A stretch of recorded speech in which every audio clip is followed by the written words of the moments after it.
पकड़ो पकड़ो चोर चोर पकड़ो, गांव वाले पकड़ो चोर, भाग रहा है, पकड़ो चोर चोर। एक समय की बात है, किसी एक गांव में शिव प्रसाद नाम का एक किसान रहता था। वह अपने खेत में चावल उगाता था और भारी मात्रा में बेचता था। वह बहुत नेक और अच्छा इंसान था।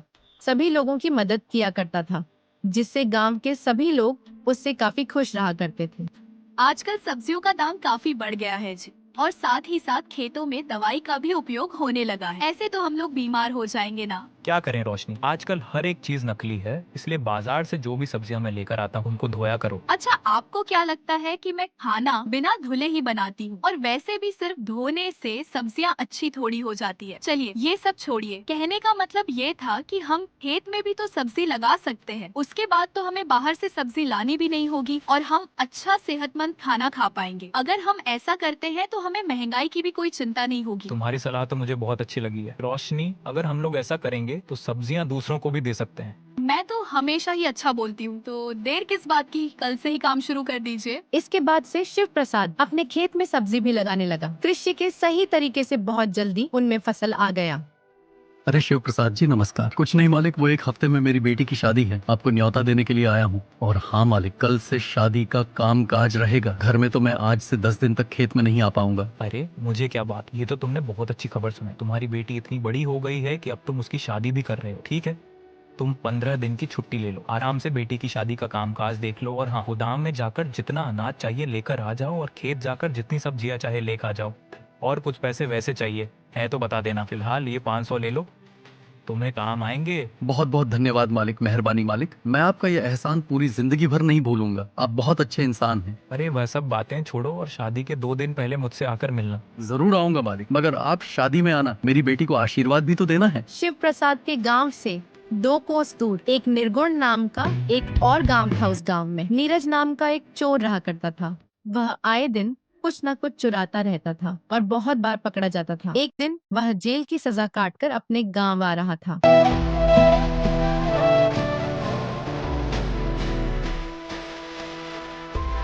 अरे इस बार तो जेल में खाना बिल्कुल भी अच्छा नहीं था। अच्छा खाना खाए, कितने दिन हो गए हैं। अभी तो गांव बहुत दूर है, तो काफी समय लगेगा पहुंचने में। हाँ लगता है यहाँ पर कोई शादी है, अंदर जाऊंगा तो अच्छा खाना मिलेगा। वहाँ गौरव के बेटे की शादी हो रही थी।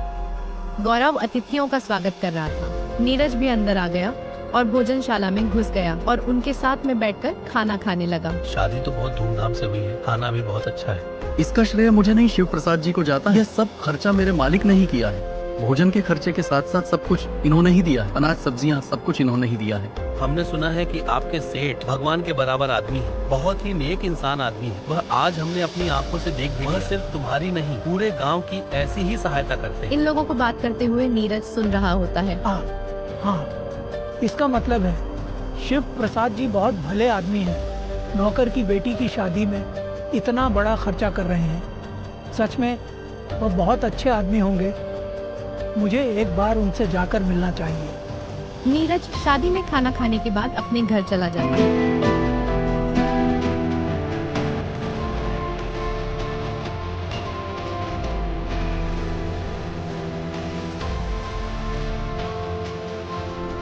अरे अनिता, हाँ आइए महाराज, अपने बीवी बच्चों को एक बार देखने के लिए ही अपने घर आए होंगे आप। अरे कितने दिनों के बाद मैं घर आया हूँ। तुम भी ना ऐसे क्यों बोल रही हो अनिता? अरे रहने दीजिए, आज घर आए हैं और कल कहीं जाकर फिर चोरी करेंगे, परसों फिर पुलिस पकड़ ले जाएगी। अरे 1-2 साल तो आप जेल में ही रहते हो। यह सब अब आपकी आदत बन गई है। मैं और क्या करूं अनिता, इस गांव में कोई काम नहीं दे रहा मुझे, इसीलिए चोरी कर रहा हूं। एक अच्छे इंसान को कोई भी काम पर रख लेगा, लेकिन एक चोर को कौन काम देगा? कोई भी नहीं देगा। आपकी तो चोरी करने की आदत हो चुकी है, अब आप सुधरेंगे तो है नहीं। अब से मैं कभी चोरी नहीं करूंगा अनीता, भरोसा करो, कुछ ना कुछ काम ढूंढ लूंगा। तो अगर आप अच्छे इंसान बन गए तब भी आपको कोई काम नहीं देगा। क्या पता आप कल को वहाँ भी चोरी करने लग जाए, कौन विश्वास करेगा आपका? सच में अनिका, अब मैं कभी चोरी नहीं करूंगा, बल्कि अच्छे से काम करूंगा। इस बार माफ कर रही हूँ, अगली बार छोड़ के चली जाऊंगी। इसके बाद नीरज काम की तलाश में निकल जाता है।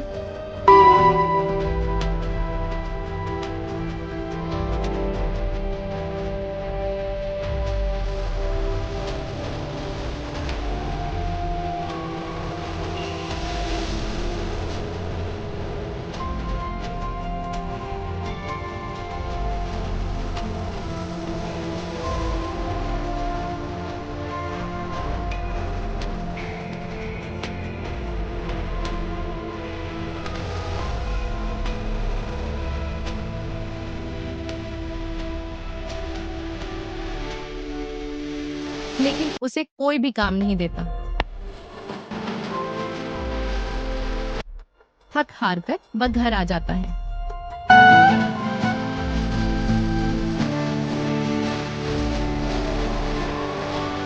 मैंने बहुत कोशिश करके देख ली, मगर कोई काम नहीं मिल रहा। अब मैं क्या करूं बताओ आप। अभी हाथ में एक पैसा भी नहीं है। अब चोरी नहीं करूं तो क्या करूं? अगर इस बार आपने चोरी की ना तो मैं आपको घर में घुसने नहीं दूंगी। तो मैं क्या करूं? घर के खर्चों के लिए कुछ ना कुछ तो करना पड़ेगा ना, नहीं तो हम लोग खाएंगे क्या? बताओ, आपको किशनगंज गांव मालूम है ना? उस गांव में एक दयालु किसान है, शिव प्रसाद। आप उनके पास जाइए, उन्हें सब कुछ सचबा बता दीजिए। वह जरूर आपको कुछ ना कुछ काम दे देंगे। वह सबकी मदद करते हैं। मुझे पूरा यकीन है कि वह जरूर आपकी भी मदद करेंगे। हाँ अनिता, मैंने भी शिव प्रसाद जी के बारे में सुना था। बहुत नेक आदमी है। गांव के लोग बातें कर रहे थे। ठीक है, मैं कल ही जाकर मिलकर उनसे बात करता हूँ।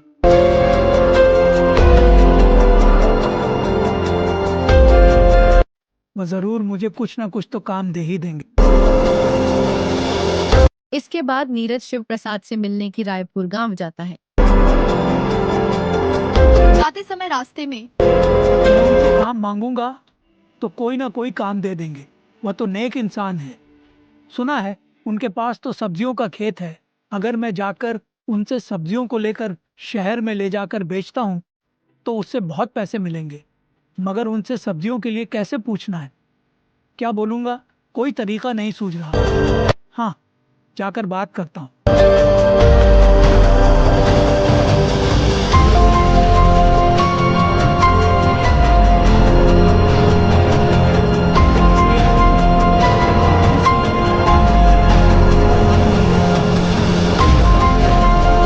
मालिक, मेरे पास काम नहीं, इसलिए आपके पास मदद मांगने आया हूँ। अच्छा बताओ क्या सहायता चाहिए तुम्हें?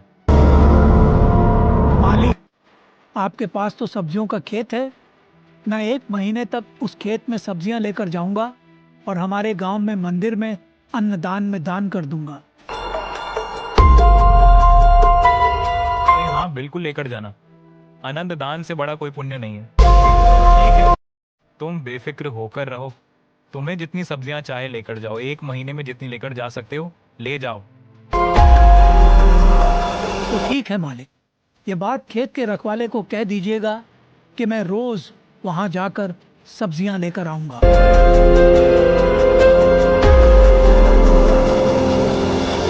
अगले ही दिन की बात है। नीरज शिव प्रसाद जी के खेत जाता है।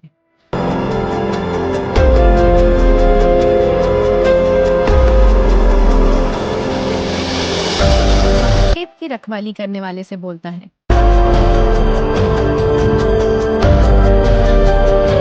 मेरा नाम नीरज है। आपके मालिक ने भेजा है। बगल के गांव से आया हूँ। हाँ, तुम्हारे बारे में मालिक ने बताया था। आज से तुम्हें 1 महीने तक सब्जियां देने के लिए कहा है। इसके बाद नीरज एक टोकरी लेकर आता है और उसके अंदर सब्जियां डालकर चला जाता है और रास्ते में सोचता है, हे भगवान, आज तो एक टोकरी सब्जी मिली है। अब इन्हें शहर लेकर जाऊंगा और सब सब्जियों को भेज दूंगा। इनसे बहुत सारे पैसे आएंगे मेरे पास। इसके बाद नीरज सब्जियों को लेकर शहर पहुंच जाता है और सब्जी बेचने लगता है। भैया जी, भिंडी कितने किलो दे रहे हो?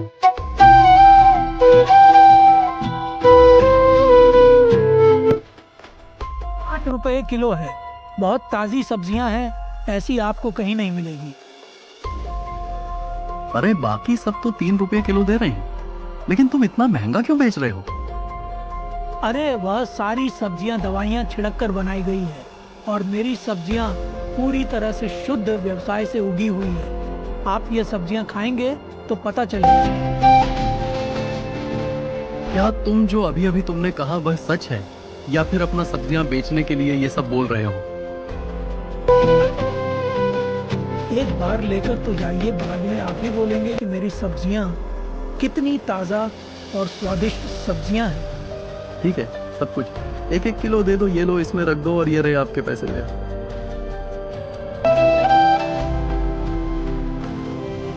एक आदमी को बेचे तो 10 रुपए आए हैं, फिर यही सब्जियां दिन भर बेचूंगा तो कितने रुपए आएंगे? शाम तक सारी सब्जियां बेचकर वह घर वापस आता है और अपनी पत्नी से कहता है,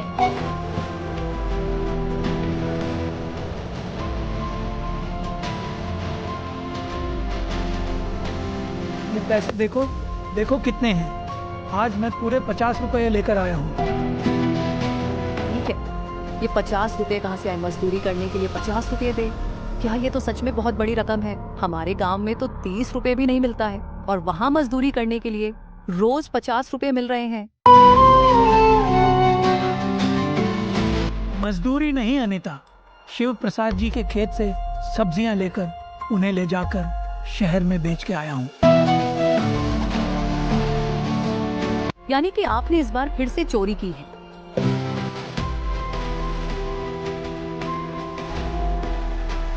छी छी, मैं चोरी नहीं कर रहा हूँ। शिव प्रसाद जी ने मुझसे बोला कि अगर मैं उनके खेत में से सब्जियां शहर ले जाकर बेचता हूँ तो उसमें से आधा हिस्सा मुझे दे देंगे।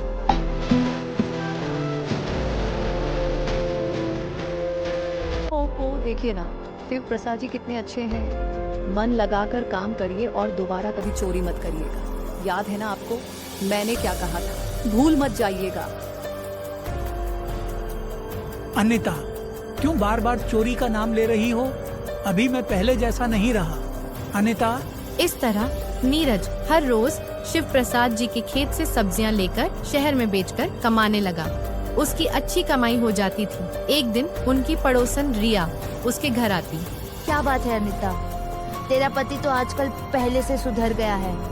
मैंने सुना है कि वह शहर में जाकर सब्जियां बेचने लगा है। मेरा भाई बता रहा था कि उसने देखा उसे। जी हाँ दीदी, नीरज अब पहले से काफी बदल गया है। भला हो। किशनगंज के शिव प्रसाद जी बहुत ही अच्छे इंसान हैं और व्यापारी भी है वह। वो शिवा को हर रोज सब्जियां देते हैं बेचने के लिए और इससे बदले में जितना पैसा मिलता है आधा आधा वह दोनों आपस में बांट लेते हैं। इससे उन दोनों की अच्छी कमाई हो सकती है।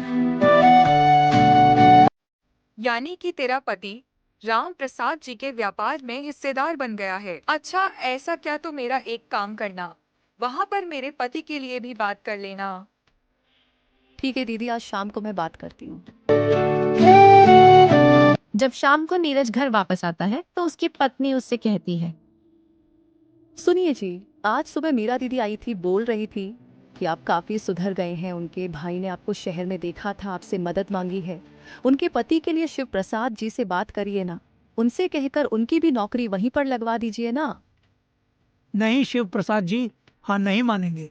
मेरे अलावा वह किसी दूसरे को खेत में पांव तक नहीं रखने देते। उन्हें बोलो हम कुछ मदद नहीं कर सकते। क्या जी, इतना बड़ा खेत है उनका और भी तो कई सारी सब्जियां उगती होंगी वहाँ पर, तो उन्हें भी वहाँ पर लगवा दीजिए, वह भी कुछ ना कुछ काम कर लेंगे। तुम इन सब बातों को भूल जाओ। और तुम्हें किसने कहा कि ये सब बातें लोगों को बताओ? मैंने तो कुछ नहीं बोला था, उन्हीं के भाई ने तो आपको शहर में देखा था जब आप वहाँ सब्जियां बेच रहे थे। ठीक है, इस बार मीरा दीदी को ना कह देना और किसी बहाने से वापस भेज देना। उन्हें और कह देना कि हम कुछ मदद नहीं कर सकते। क्यों, किसी की सहायता करने में क्या दिक्कत है जी?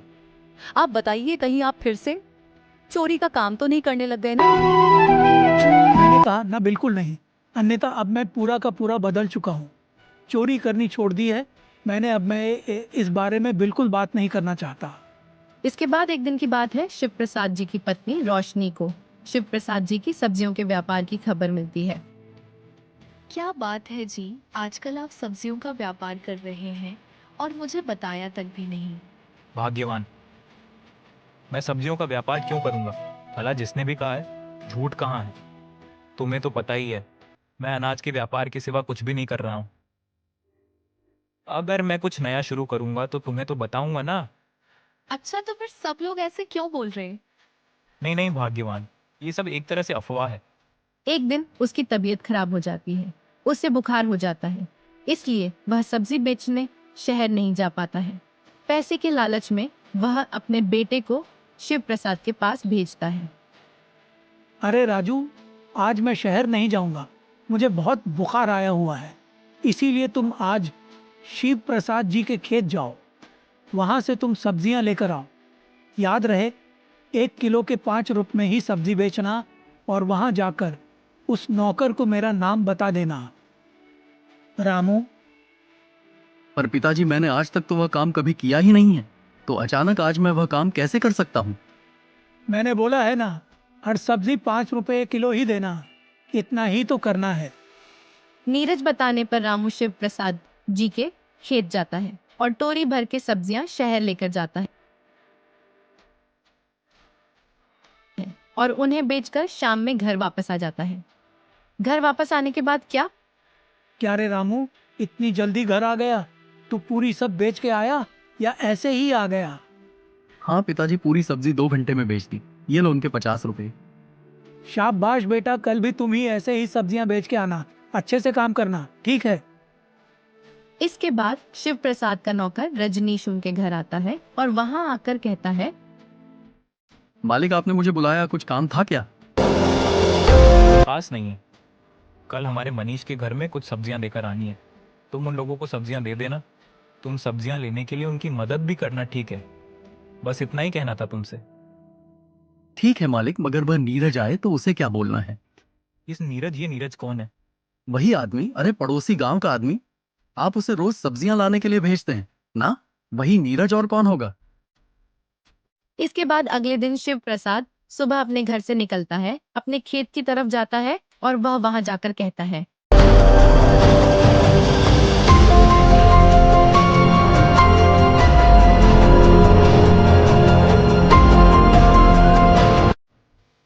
अरे कैसे हो तुम हीरा? अच्छा, वह मनीष जी का कोई आदमी आया नहीं क्या? उनको सब्जियां चाहिए थी ना? नहीं आया मालिक, मैं सुबह से यहीं पर था, मुझे तो कोई दिखाई नहीं दिया। आज तो वह नीरज भी यहाँ नहीं आया। ठीक है, तुम एक बार मनीष जी के घर जाकर आओ, उनको सब्जियों के लिए नौकर भेजने को बोलना। इसके बाद हीरा मनीष जी के घर जाता है। उसके बाद नीरज का बेटा रामू वहां आता है। यहाँ हीरा नहीं है क्या? तुम कौन हो? शिव प्रसाद जी के नए नौकर हो क्या? हाँ, मैं नया नौकर हूँ, आज ही आया हूँ यहाँ। आप बताइए, आप कौन है?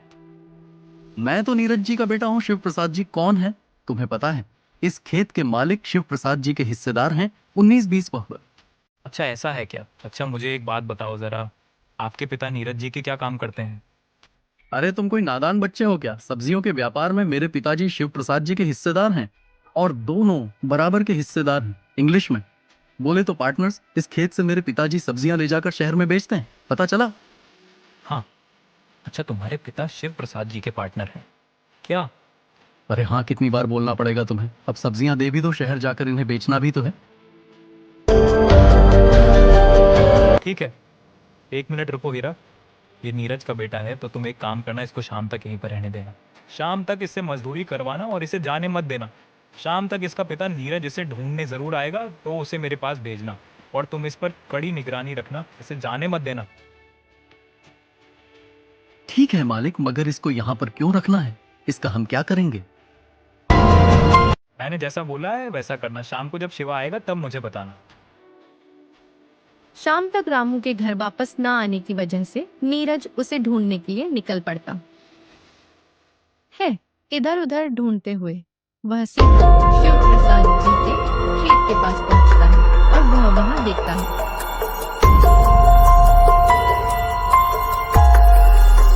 मेरे हिस्से का आधा पैसा मुझे दीजिए, माफी का इंतजार कर रहे थे। मैं यहाँ मालिक, मतलब अभी आपको पूरी बात पता चल चुकी है ना, मुझे क्षमा कर दीजिए। आपके बारे में तो मुझे आज ही पता चला। आप 15 महीने बाहर रहते हैं और 15 महीने चोरी के चक्कर में जेल में रहते हो। मालिक, आपकी दया से मैंने चोरी करनी बंद कर दी, अब तो सब्जियां बेच के जी रहा हूँ मालिक। तो फिर मेरे खेत से सब्जियां झूठ बोलकर क्यों लेकर जाते? कम से कम मुझे सच तो बताया होता। जो तुम कर रहे थे उसको चोरी नहीं बोलते हैं क्या? अब तुम बताओ मुझे, उसकी तुम्हें क्या सजा देनी चाहिए? पुलिस को तुम बुलाओगे या फिर मैं ही बुलाऊं, बताओ। मुझे क्षमा कर दीजिए, जिंदगी में फिर कभी ऐसा नहीं करूंगा। मैं फिर से जेल नहीं जाना चाहता। मालिक, मेरे हिस्से का आधा पैसा मुझे दे दीजिए, हम आप ही का इंतजार कर रहे थे। आपके बारे में तो मुझे आज ही पता चला। आप 15 महीने बाहर रहते हैं और 15 महीने चोरी के चक्कर में जेल में रहते हो। मैं यहाँ मालिक, मतलब अभी आपको पूरी बात पता चल चुकी है ना, मुझे क्षमा कर दीजिए। मालिक, आपकी दया से मैंने चोरी करनी बंद कर दी। अब तो सब्जियां बेच के जी रहा हूँ मालिक। तो फिर मेरे खेत से सब्जियां झूठ बोलकर क्यों लेकर जाते? कम से कम मुझे सच तो बताया होता। जो तुम कर रहे थे उसको चोरी नहीं बोलते हैं क्या? अब तुम बताओ मुझे, उसकी तुम्हें क्या सजा देनी चाहिए? पुलिस को तुम बुलाओगे या फिर मैं ही बुलाऊं, बताओ। मुझे क्षमा कर दीजिए, जिंदगी में फिर कभी ऐसा नहीं करूंगा। मैं फिर से जेल नहीं जाना चाहता मालिक। मेरा कहना मानना होगा। हर रोज सुबह 6 बजे आना होगा और खेत में काम करना होगा। पानी देने से लेकर सब कुछ जिम्मेदारी तुम्हारी होगी। इस खेत में जो भी तुम काम करोगे उसके लिए मैं तुम्हें तनख्वाह नहीं दूंगा, क्योंकि तुमने जो किया है उसके लिए यही सजा है तुम्हारे लिए। मालिक, आप तनख्वाह नहीं देंगे तो मेरा घर कैसे चलेगा? झूठ बोल के सब्जियां ले जाने के लिए आज से 3 महीने तक तुम मेरे खेत में काम करोगे, और जो भी काम करोगे मैं उसके लिए कोई रुपए नहीं दूंगा। सुबह 10 बजे तक यहाँ का कामकाज देख लो और 10 बजे यहाँ से सब्जियां लेकर जाओ और शहर में जाकर बचोगे। और उन सब्जियों को बेचकर अपना जीवन चलाना। इतनी मेहनत करोगे तो दिमाग में बुरे ख्याल नहीं आएंगे। आपका मतलब आप 10 बजे तक काम करवा के मुझे सब्जियां देंगे?